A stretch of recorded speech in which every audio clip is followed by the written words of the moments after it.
Notre texte d'aujourd'hui sur l'annonce à Marie par l'ange ce qu'elle porterait en son sein, le Messie, le Seigneur, le Sauveur du monde, avait été prophétisé il y avait de cela fort longtemps par le prophète Isaïe en ces termes, et nous lisons Isaïe 7, verset 14. C'est pourquoi le Seigneur lui-même vous donnera un signe. Voici, la Vierge deviendra enceinte, elle enfantera un fils, et elle lui donnera le nom d'Emmanuel. Bon, il n'y a rien hors du commun qu'une jeune fille devienne enceinte et donne naissance à un fils. Comment alors est-ce que ça pourrait être un signe, un prodige, quelque chose de miraculeux? À moins que l'on porte attention à qui est ce fils et comment il vient dans ce monde. Emmanuel signifie Dieu avec nous, Dieu est avec nous. Et ce Dieu créateur entre donc dans notre monde, devient l'un d'entre nous, non par la décision, la volonté ou l'action humaine, ni par l'acte de fécondation d'une femme par un homme, mais par l'action de l'Esprit dans le ventre d'une jeune vierge. Voici un extrait de notre énoncé des croyances qui souligne justement la naissance virginale de notre Seigneur Jésus-Christ. Jésus, qui a été conçu par la puissance du Saint-Esprit et qui est né d'une vierge, Marie, est pleinement Dieu et pleinement homme. Il y a deux natures en une seule personne.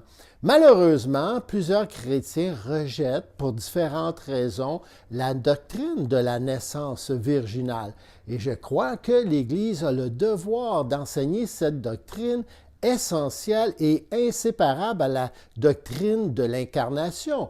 Et rejeter la doctrine de la conception-naissance virginale a en fait une incidence théologique majeure. Et la rejeter démontre simplement que cette histoire de conception virginale est difficile à croire pour l'homme, particulièrement pour l'homme moderne. Et à cet égard, je pense qu'il serait utile de lire les paroles de l'apôtre Paul dans 1 Timothée 3 au verset 16.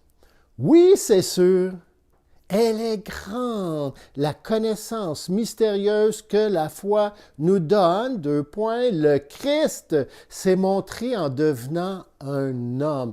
Il était juste, l'Esprit Saint l'a prouvé. Il a été vu par les anges et on l'a fait connaître chez tous les peuples. Et sur la terre, on a cru en lui. Et dans le ciel, il a reçu la gloire de Dieu.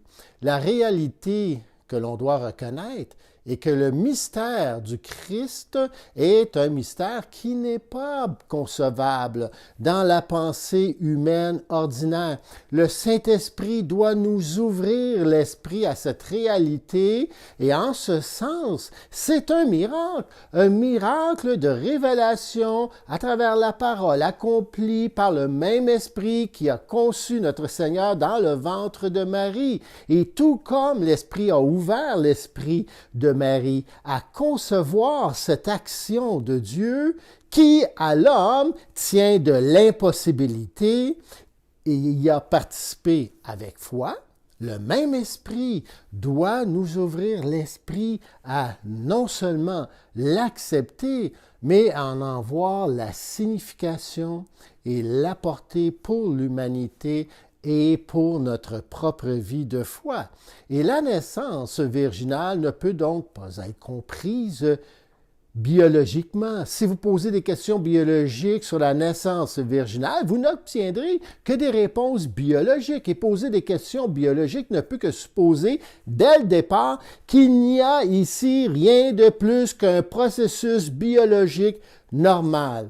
Et les questions biologiques sont toutes des questions sur le quoi et le comment dans le processus donc observable de la nature. Mais même en dehors du fait qu'on est ici confronté à un comment qui est au-delà du processus biologique, qu'en est-il des autres questions importantes que l'on doit se poser?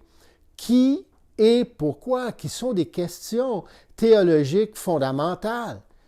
Et à ces questions, on ne peut que répondre qu'ici, Dieu agit en tant que créateur. Dieu commence donc avec lui-même seul, comme créateur, travaillant par contre cette fois-ci non pas à partir de rien, ex nihilo pour la création, comme ensuite pour la création du premier Adam, mais au sein de notre existence humaine, en création ex virgin, c'est-à-dire une création à partir d'une vierge.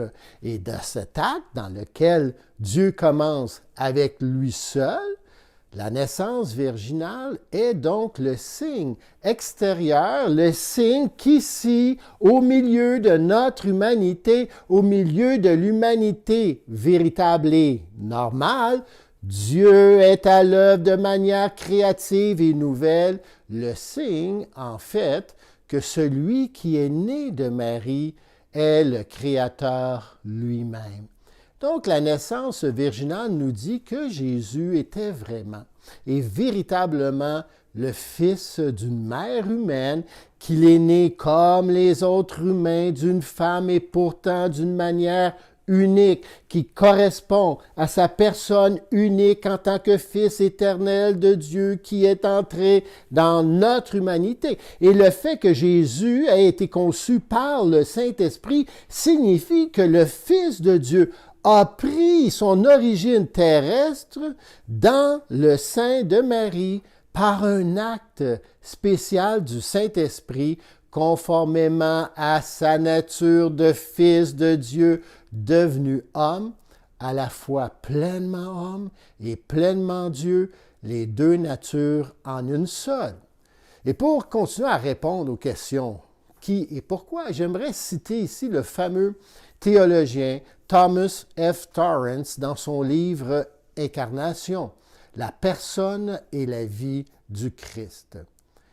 Il écrit: la naissance virginale est donc le chemin que la véritable humanité du Fils de Dieu a pris une fois pour toutes dans notre monde pécheur, en venant, ici on a la question aussi, le pourquoi, pour notre salut, et est donc aussi le signe de la manière dont il vient continuellement vers nous dans le même monde.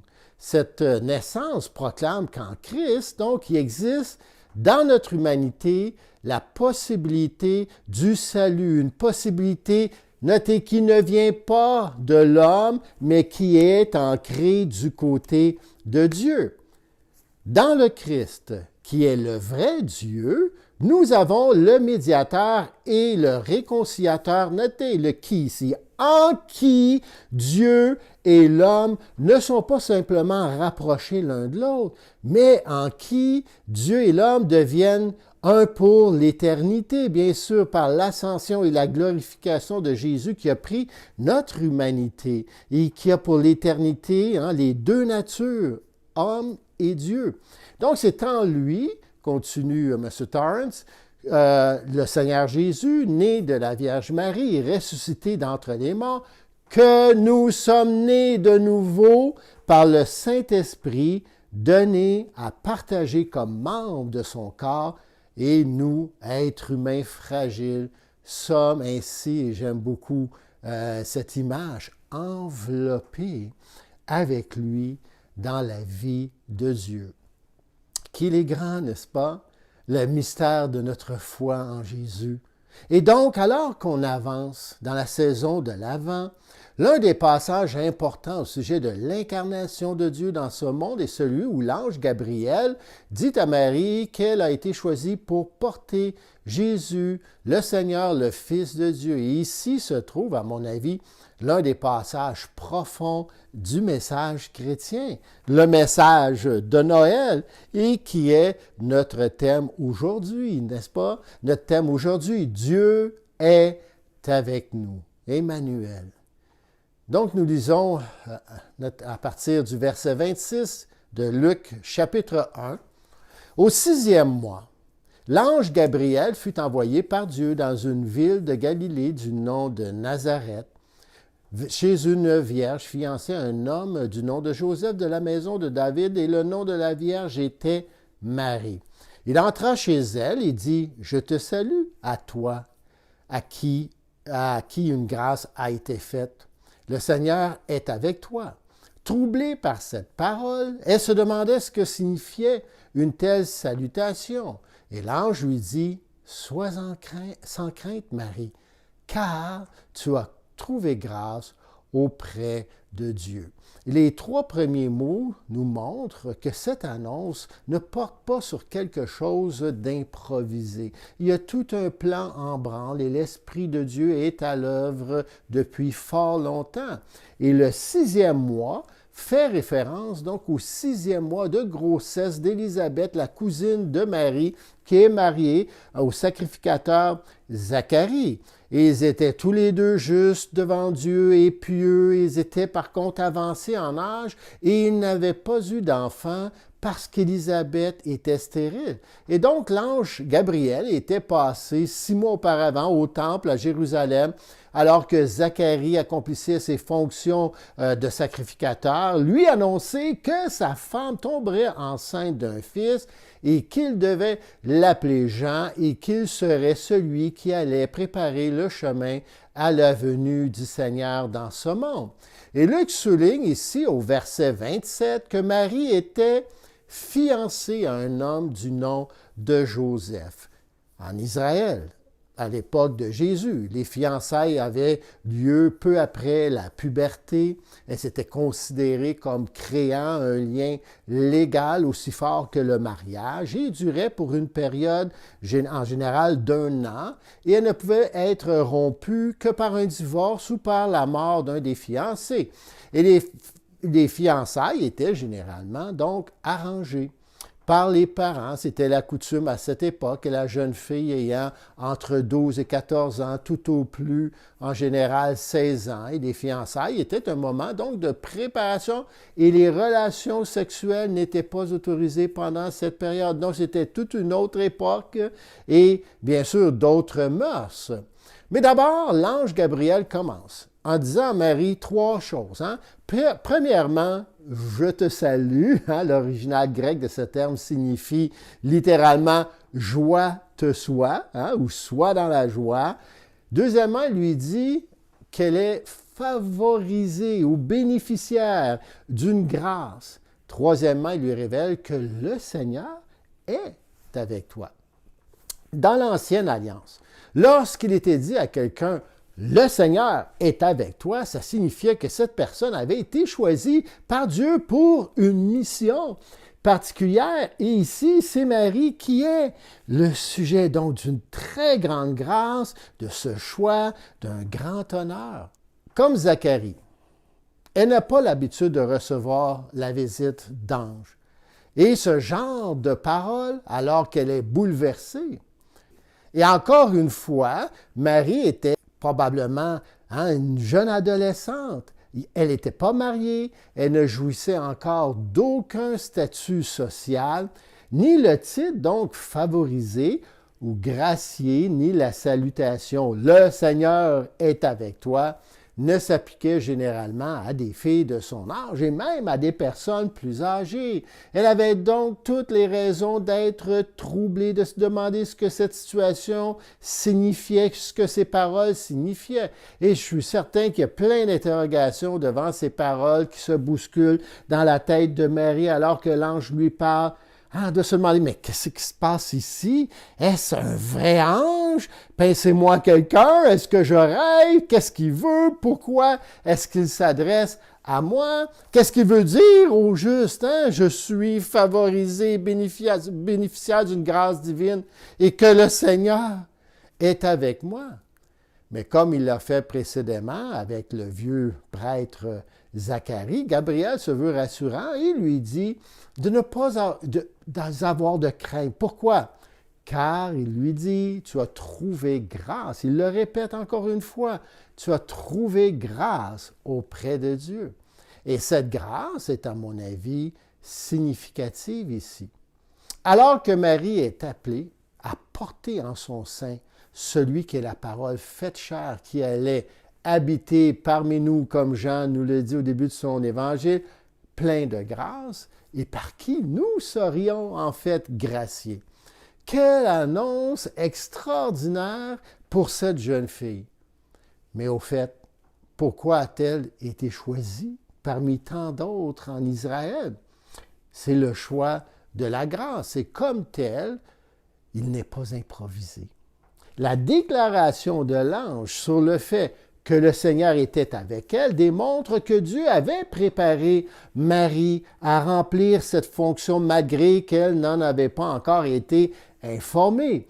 Et ce n'est pas parce qu'elle avait des qualités particulières ou des aptitudes qui l'auraient qualifiée plus que d'autres, mais parce que Dieu, par grâce, était présent dans sa vie et ce, certainement depuis toujours. Et comme on peut le voir dans l'hymne que Marie a composé et récité à la fin du chapitre lors de sa visite à sa cousine Élisabeth, qu'on en est venu à appeler le Magnificat, Marie était versée. Ce qu'on voit à travers ses paroles, c'est qu'elle était versée dans la foi de l'Ancien Testament, saturée certainement depuis son enfance des hymnes, des cantiques, des psaumes, des prophètes, des Écritures. Et il est fort probable, à mon avis, que Zacharie et Élisabeth aient joué un rôle important dans son éducation. Bref, le Saint-Esprit avait été présent depuis toujours dans la vie de Marie, avait vu au développement de sa foi et elle avait déjà une relation, on le voit, étroite avec Dieu. Passons maintenant à l'annonce de Dieu par l'ange Gabriel comme tel. Verset 31. « Voici, tu deviendras enceinte, tu enfanteras un fils et tu l'appelleras du nom de Jésus, ce qui veut dire sauveur. Il sera grand, il sera appelé fils du Très-Haut, et le Seigneur Dieu lui donnera le trône de David, son père. Il régnera sur la maison de Jacob éternellement, et son règne n'aura pas de fin.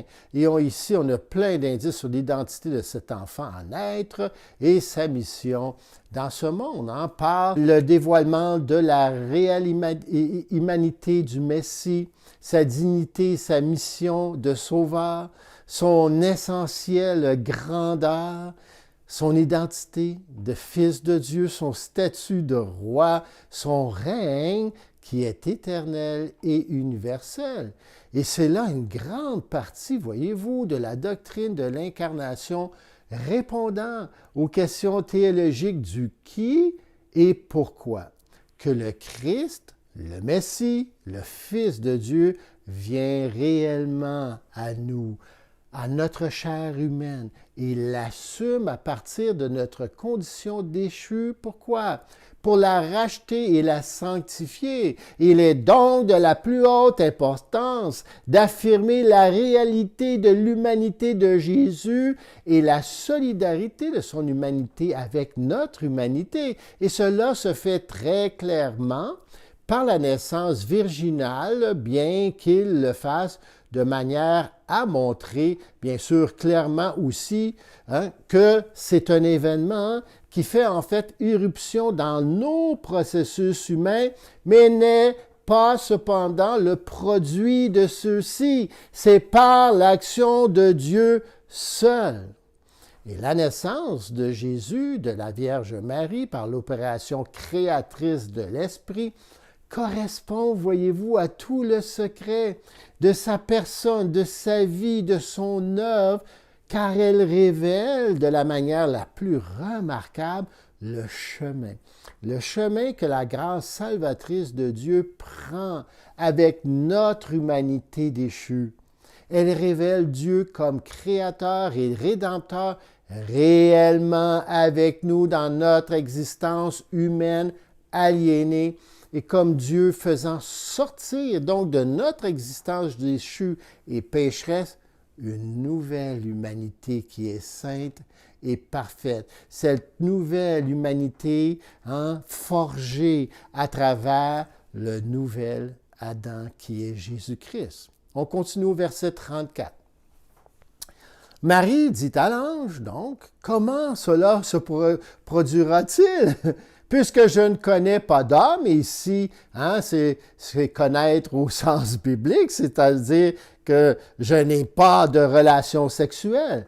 L'ange lui répondit, le Saint-Esprit, j'aime beaucoup cette image, viendra sur toi et la puissance du Très-Haut te couvrira de son ombre. C'est pourquoi le Saint-Enfant qui naîtra sera appelé Fils de Dieu.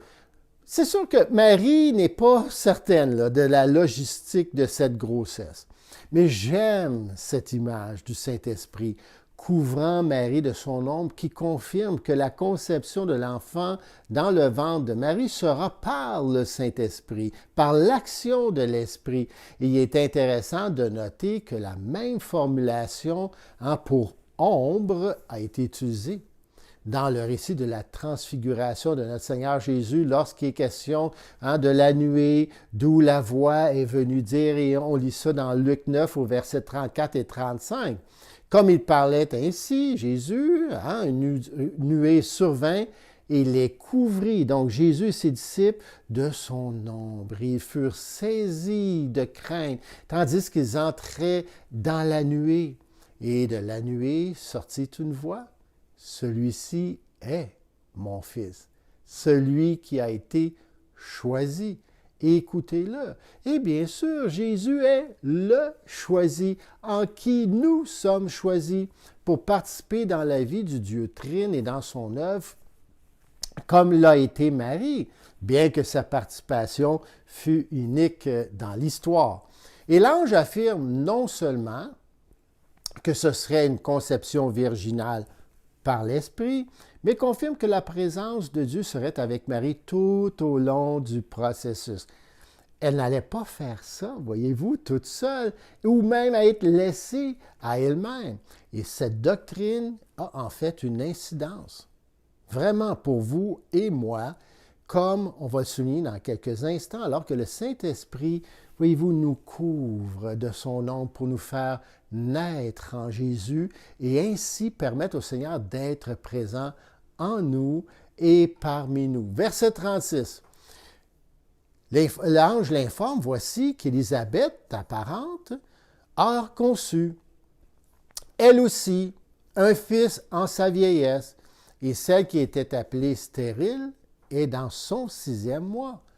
Notez, verset 37, « Car rien n'est impossible à Dieu. » Donc, premièrement, l'ange dit à Marie, « Tu n'es pas seule là, dans cette entreprise divine.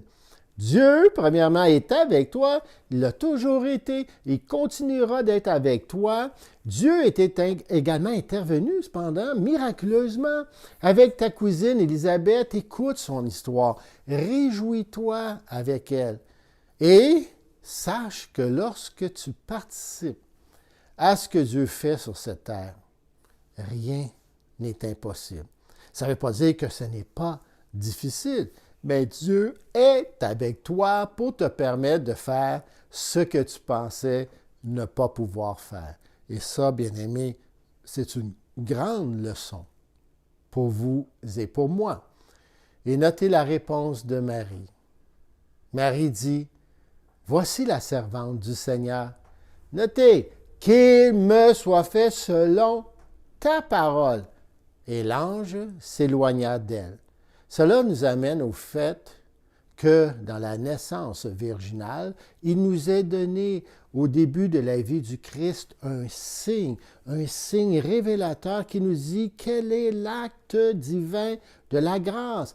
Et donc la grâce prend une forme dans la naissance de Jésus qu'on peut prendre comme un modèle ou norme pour toute notre compréhension de la grâce et de la foi. Et j'aimerais donc souligner cet aspect fort important avant de terminer aujourd'hui. Ici, Dieu prend l'initiative, s'approche de Marie, comment? Par la parole de son messager angélique, mais c'est la parole de Dieu lui-même. Donc, la parole proclamée à Marie est la parole d'élection, ou on pourrait dire la parole de grâce. Elle est choisie et on lui dit quel est le choix de Dieu. Elle n'a rien à faire dans cette affaire, si ce n'est ce qui se fait en elle par l'action du Saint-Esprit. Et ce que Marie fait, c'est simplement recevoir la parole, croire ce qu'elle ne fait pas par ses propres forces, mais par la force que le Seigneur lui a donnée. Et elle est bénie à cause de cela, non à cause de sa virginité ou toute autre qualité qu'elle pourrait avoir. Jean Damascène a fait remarquer, et ça j'aime beaucoup cette image, que Marie a conçu par l'oreille. Elle a entendu la parole, et la parole prononcée par l'Esprit dans son oreille s'est engendrée en elle et par elle. Et ainsi, la parole que Marie a entendue et à laquelle elle a obéi est devenue chair de sa chair. Et c'est là la norme. Voyez-vous le parallèle pour le croyant dans son attitude envers la parole annoncée dans l'Évangile qui informe les hommes et les femmes de l'acte divin de grâce et de la décision déjà prise en leur faveur dans le Christ. Et l'attitude de Marie est magnifiquement exprimée dans les paroles « Voici, je suis la servante du Seigneur, qu'il me soit fait selon ta parole. » Et on a ici un acte de soumission et d'abandon à la volonté de Dieu, dans la joie, la reconnaissance et l'humilité. Et en elle, donc à Marie, se produit l'acte incompréhensible de Dieu, la conception et la naissance du Fils de Dieu sous forme humaine. Et cela nous aide à réfléchir et à comprendre quelque chose de notre propre salut et de notre recréation en Jésus par l'Esprit. Comme dans l'annonce, donc de la parole à Marie, le Christ, la parole lui-même, le Logos, s'est fait chair, ainsi dans l'annonce de l'Évangile, on s'abandonne de la même manière au Christ, la parole maintenant fait chair, et ainsi prend place en nous. La naissance de Jésus, ou plutôt, il nous est donné de manière remarquable de participer par la grâce à sa naissance et de participer à la nouvelle création en lui. Et ça, bien-aimés, c'est le message chrétien. En fait, c'est le message de Noël. Et ce n'est pas de notre propre volonté ou de notre libre arbitre qu'on est sauvé ou qu'on est à nouveau d'en haut. Jean, dans son récit de l'entrée du Fils de Dieu dans notre monde, le Logos, le Dieu créateur se faisant chair, confirme cette vérité dans Jean 1 au verset 12. Il écrit « Mais à tous ceux qui l'ont reçu, qui ont reçu le Logos, cette parole, ce Dieu incarné, à ceux qui croient en son nom, elle, c'est-à-dire la parole, a donné le pouvoir de devenir enfant de Dieu. » Et il y a ici, voyez-vous, un devenir qui dépend du devenir de la parole faite chair, enraciné en lui et dérivé de lui. Ce qui s'est passé, une fois pour toutes, dans l'unicité totale de Jésus-Christ, se produit dans chaque cas de renaissance en Christ, lorsque le Christ entre dans nos cœurs et nos pensées et nous recrée. Et ce miracle est reproduit. Tout comme il est né d'en haut par le Saint-Esprit, nous sommes nés d'en haut du Saint-Esprit en participant, voyez-vous, à sa naissance. Et de même que dans la naissance de Jésus, il n'y a pas eu d'action préalable de notre part, ni de coopération et activité humaine préalable, telle que la coopération entre un père et humain et une mère humaine, ainsi, frères et sœurs, en est-il de notre salut et de notre connaissance de Dieu, qu'il est grand, le mystère de la connaissance de notre foi en Jésus. Paul fait écho à cette vérité en proclamant dans Éphésiens 2, versets 8 à 10.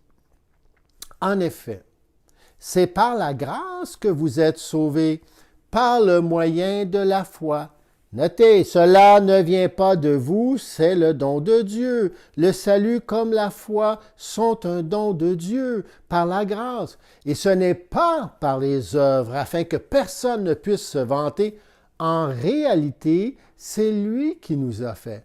Nous avons été créés en Jésus-Christ pour de bonnes œuvres. Notez que Dieu a préparé d'avance afin que nous les pratiquions. C'est du début à la fin le salut par la grâce seule.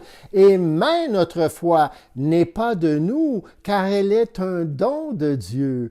On est sauvé par le moyen de la foi, mais la foi est le vase vide, comme Calvin l'a appelé, qui reçoit le Christ, un vase vide qui reçoit le Christ.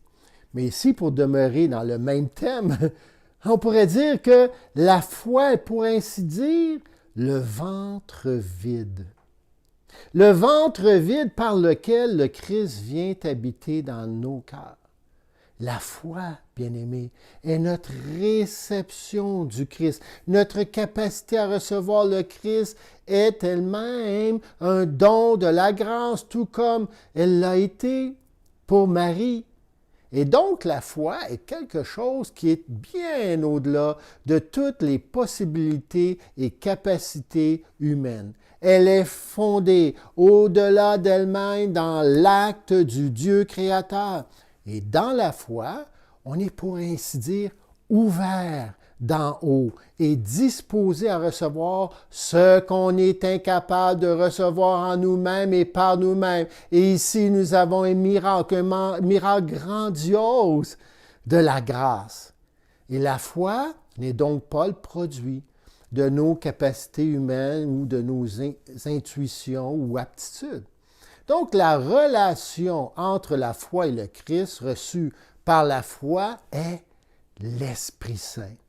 Conceptus de Spiritu Sanctu, conçu par l'Esprit Saint. Et tout comme Jésus a été conçu par l'Esprit, comme Paul le déclare dans 1 Corinthiens 12, nul ne peut dire Jésus est le Seigneur si ce n'est par le Saint-Esprit. Et c'est par l'opération de l'Esprit qu'on reçoit la parole de Dieu qui est incrustée dans notre âme et qu'on reçoit, pour ainsi dire, la vérité dans notre cœur et notre esprit. On n'amène pas le Christ par notre propre pouvoir, par notre propre décision ou choix. On ne rend pas le Christ réel pour nous, en nous. Comment est-ce qu'on pourrait faire une telle chose? C'est entièrement, bien-aimé, l'œuvre du Saint-Esprit, du début à la fin. Notre rôle, et nous en avons un, en étant interpellés par la parole, est d'entendre la gracieuse décision que Dieu a déjà prise pour nous et d'entendre la parole de l'Évangile selon laquelle Dieu a mis son amour, sa faveur et sa grâce sur nous, nous a couverts de sa faveur, de sa grâce, bien qu'on ne le mérite pas le moins du monde, bien qu'on n'ait rien fait et qu'on ne puisse rien faire pour y parvenir.